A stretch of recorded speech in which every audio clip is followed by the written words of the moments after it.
practice becomes directly responsible for the health of an entire community. And proud indeed is the doctor who brings about such a change.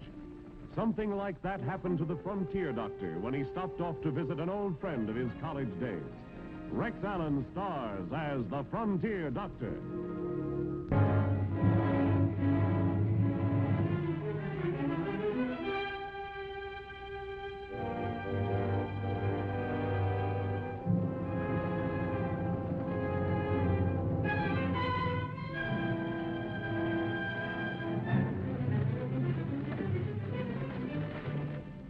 I was on my way back to Rising Springs from a medical convention in Kansas City when I decided to stop off at an oil town named Richville to see an old friend.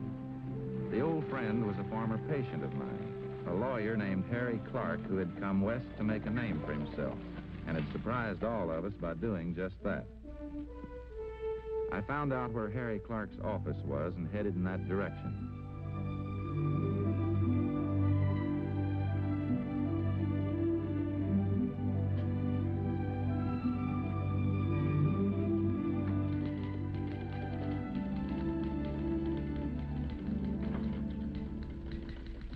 Pardon me. I'd like to see Mr. Clark, if I may. Mr. Clark isn't... I'm sorry, sir, but are you new in town? Oh, yes, I just came in on the stagecoach. Oh, then of course you wouldn't know. Mr. Clark is... He's passed away. He's passed away? Last week, sir. It was quite sudden. Sudden? What was wrong with him? Some kind of infection. Peri something or other. Peritonitis? That could be, sir. I only know it was such a shame.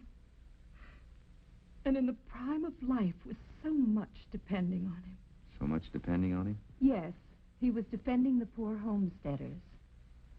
They were being dispossessed and driven from their land by the oil companies. Young Mr. Hamilton, his junior partner, has taken over the case. Mr. Hamilton isn't in right now. He's in court. Could I tell him you called? No, don't bother him. He wouldn't know me anyway. I'd better be on my way. Bye. Good day, sir.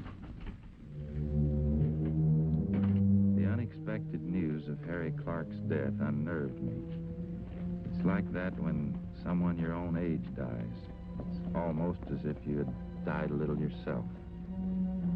I turned into the nearest lunchroom to collect myself over a cup of coffee.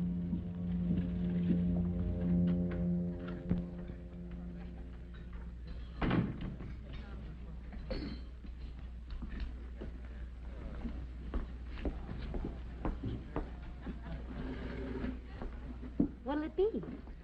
Cup of coffee, please. Why so glum, stranger? I just got some bad news. A friend of mine passed away. Oh, sorry. Friend of yours happen to be Harry Clark, mister? Yes. Did you know him? Yep, friend of mine, too. Friend of lots of folks around here. And don't you think that them that controls the big oil money didn't know about it, too? They made sure that Harry wouldn't stay healthy. Easy, Pop. Don't go stirring up that kind of talk around here. It's about time somebody had gumption enough to speak out what's on the town's mind. Just drink your coffee and pretend he ain't here. I don't mind. It's good to know Harry was well liked. James Caldwell Peabody is the name, sir. Me mind? Sit down. Thought I owned some land around here once till the oil syndicate and their gun hawks chased me off in it. Nothing but a janitor now, but it's an honest living. I'm Dr. Bill Baxter from Rising Springs. Doctor, eh? Medical doctor? Yes, sir. Would you be come to town to look into the manner of Harry Clark's passing now, would you, Doc? Pop, I'm warning you to take that talk outside. You started fighting here most every day. Oh, go on, warm yourself. Go on. Go on. Do you know anything about the big property fight that's waging in this here town, Doc? The people versus the syndicate that's gobbling up all the oil land? You know anything about that? No, I hadn't heard about it. Well, there's a lot of folks in this town that's got a strong hunch that Harry Clark was murdered by the syndicate. Pop! Please don't pay attention to him, mister. He's just an old busybody. Everybody knows about his tall tales. Tall tales, eh? Yeah. You wait till I get on that witness stand tomorrow. I'll tell this town a thing or two. You betcha, betcha, betcha. You betcha, betcha, betcha. Are you sure that you didn't come to this town to investigate the reason for Clark's sudden death? Hmm? Look, I've got to get out of here. My stagecoach is overdue.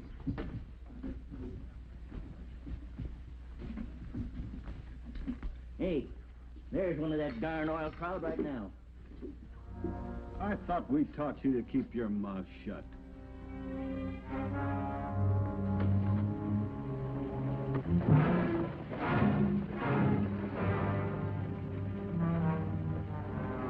Hey! Hey!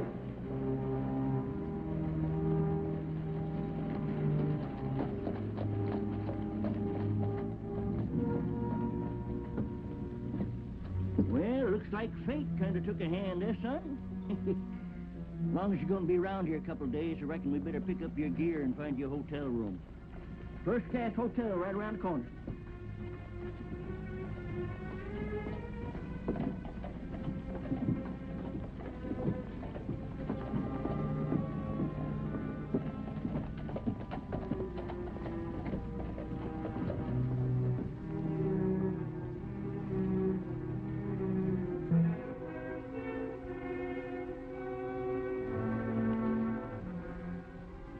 These scraps of paper in the wastebasket in the county clerk's office. Not just scraps of paper, Doc, but 10 money wrappers. You know, them bands made out of paper that comes wrapped around money when it comes in bundles? And each one had $1,000 marked on it. I also found a manila envelope that had registered mail marked on it. So you took all these wrappings over to Mr. Clark. You figure they killed him for that? Why not? We got a new county clerk in this here county. Slocum's his name. Never did trust him. I can smell a bribe a mile away. Why, he could do away with the record book of our property deeds and we'd all be sunk. But your own coroner testified the cause of death. Acute peritonitis. I don't mean the thing. Coroner and the county clerk are the same man in this county. Why, Slocum had the power to have a man like Clark murdered, cover over a wrong deed. And as coroner, he could say that he died of almost anything now, couldn't he? Wouldn't be that easy, Pop.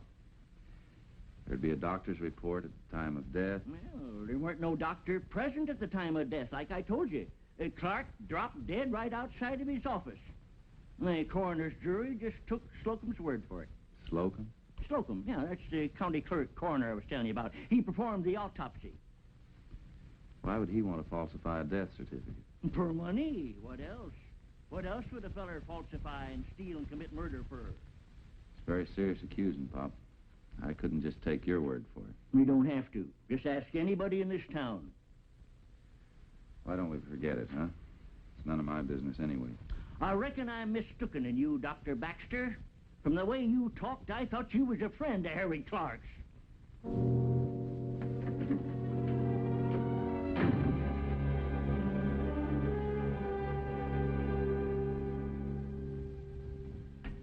Oh, hello, sir. Mr. Hamilton is in now, but he has someone with him, if you would care to wait. Yes, I'd... Oh, Mr. Hamilton, this is a friend of Mr. Clark's I was telling you about, Mr. Baxter. Dr. Bill Baxter. How do you do, Doctor? Miss Wilson said you'd been here. Come on in. I'm just between appointments. Thank you. Have a seat, Doctor. Thank you. Well, the trial goes into its last day tomorrow. There's a lot of coming and going to try to save the sinking ship. As bad as that? No use trying to kid myself. I've always had a good, healthy respect for Harry Clark's judgment. I don't think he would take on a junior partner who wasn't just as honest as he was. I'm not sure I know just how to take that remark, Doctor. You'd have more to gain by winning this case than losing it, right? Certainly. If Harry took the case, I think he felt the cause was just and that he had a good chance of winning it. Right again? That happens to be the way I feel myself. And why are you losing it? Look here, I resent this kind of prying, sir. You think Harry Clark was murdered?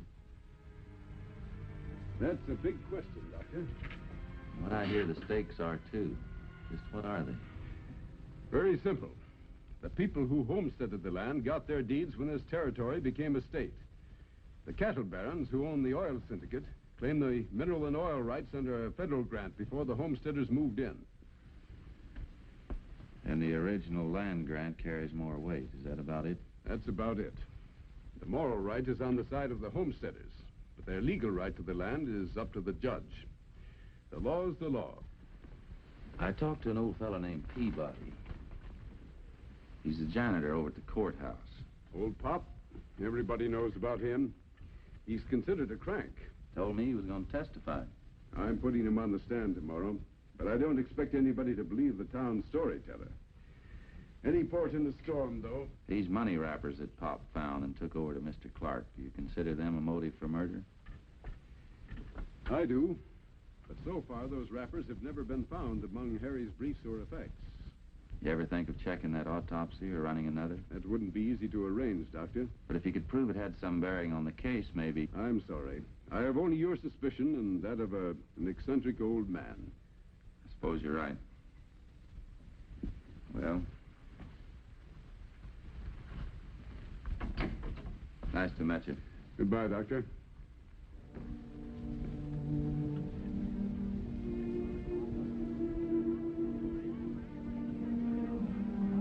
Please, Pop.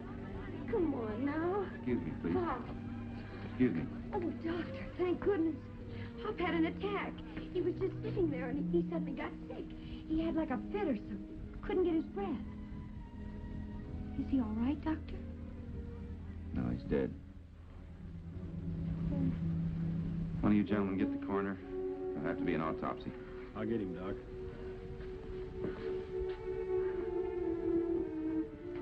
What happened?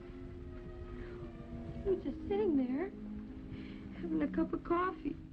And I know that's all he had because he insisted on paying for Miss Wilson's coffee, too, and she wouldn't let him. Miss Wilson? The lady secretary. She works for the law firm down the street.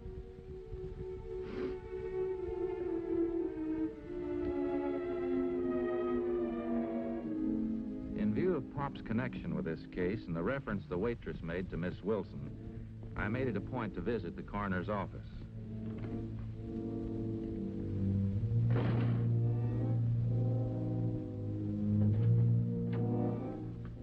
What can I do for you, sir? Your name's Slocum? Yes, sir. I'm Dr. Bill Baxter, Rising Springs. Pardon me. I'll see you later. Good day. I'm sorry, Doctor. I'm very busy at the moment. I know. You mind if I assist with the autopsy? You? What for? Well, Pop was a friend of mine. Sorry, Doctor. Highly irregular. Read my reports later. Good day, sir.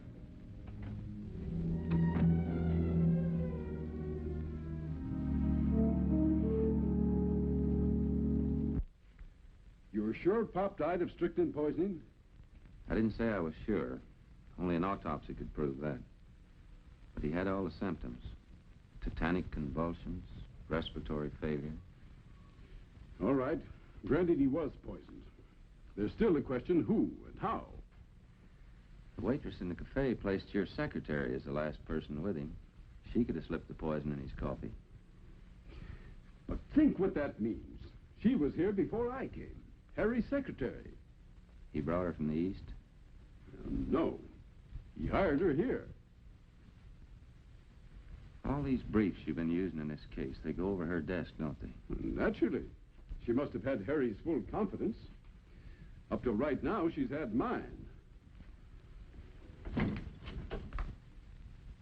She's not here. I can't believe it. There's only one way to make certain. That's an autopsy on Pop. You don't believe the coroner's report of heart failure, huh? Do you? And why don't you give me a chance to do an autopsy? All right. You'll have it. You'll have it if I have to... Never mind. Just stick tight to your hotel room till you hear from me. I have a feeling I've been followed ever since I hit town. Let's get out of here. Keep low. It was almost midnight when Hamilton called for me, telling me everything was ready. From the way Hamilton acted, I knew that although he had a key to the coroner's office, he did not have official permission for the autopsy. But since he didn't volunteer an explanation, I knew better than to ask. This was no time to let legal red tape stand in the way of establishing a possible clue of murder. The laboratory's in here, Doc. I suggest you pull the outside shades down before you start to work. Just one thing. Did you question Miss Wilson? I thought we'd better wait for the results of the autopsy. I'm keeping her working late, though. Typing material for tomorrow's session in court. She won't close the office till I get back. I'll be as quick as I can. What I had to do wasn't pleasant, but it had to be done. And the laboratory was well equipped for the job the coroner should have done in the first place.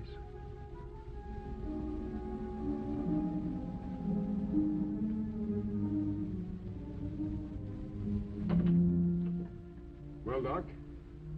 Strychnine. No.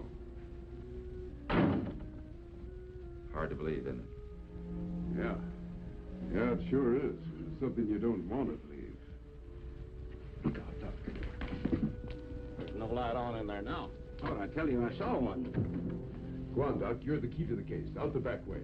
Go on, Peters. Go on, Doc. Oh, in the name of the law. Go out to the other. I knew what Hamilton meant. I was the key to his case, and now he was giving me this chance to get away.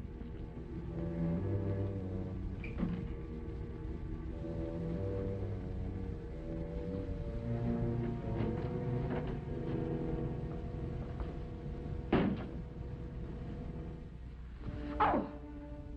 You frightened me. Did I, Miss Wilson? Yes. Why? I didn't think anything could frighten you, Miss Wilson. I beg your pardon, Doctor. I mean anyone who could poison an old man. Cold-bloodedly drop a pellet of strychnine in an old man's coffee. You wouldn't think a person like that would frighten very easily, would you, Miss Wilson? I don't. Really, sir. I haven't the least idea what you're talking about. Is that how you poisoned Harry Clark? Did you put it in his coffee, too?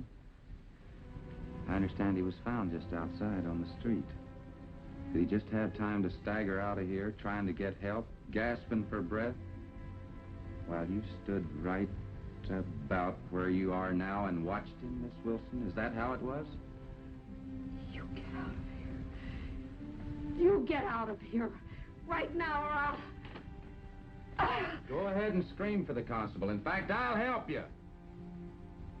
Better yet, why don't both of us go over and see him? Together. That's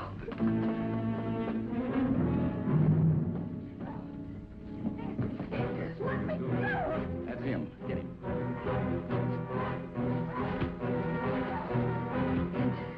He knows. Let's go.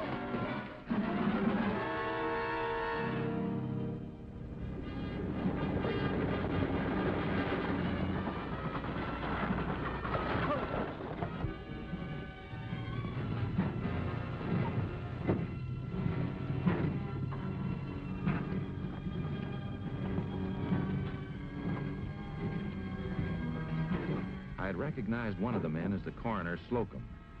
The other was the man who had been watching me since I'd hit town. The man who was in the coroner's office earlier in the day. Tie his feet. We'll put him down in here. Turn around. I knew it was now or never.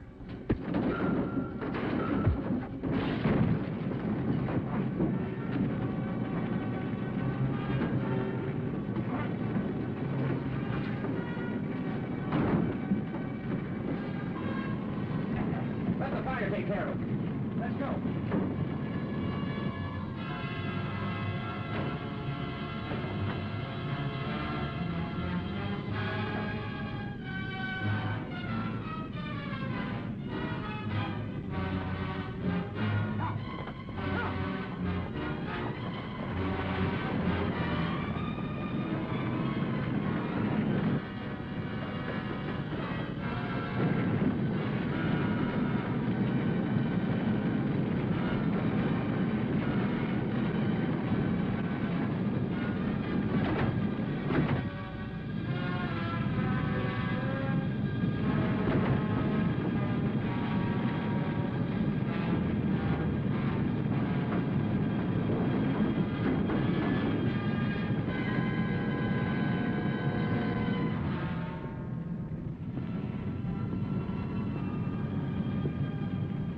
door led to a cellar, all right.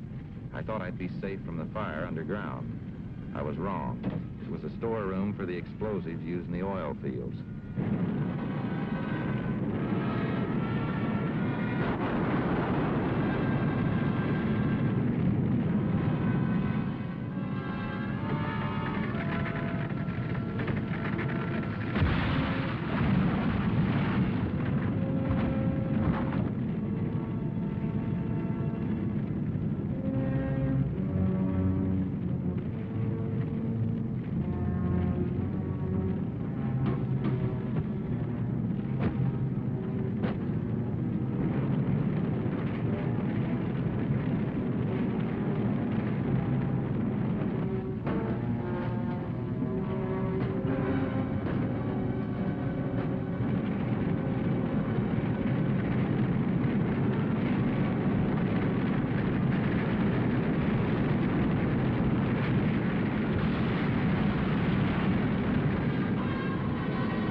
When I told the firefighters my problems, they were only too willing to help. It was after daybreak before I got back to town.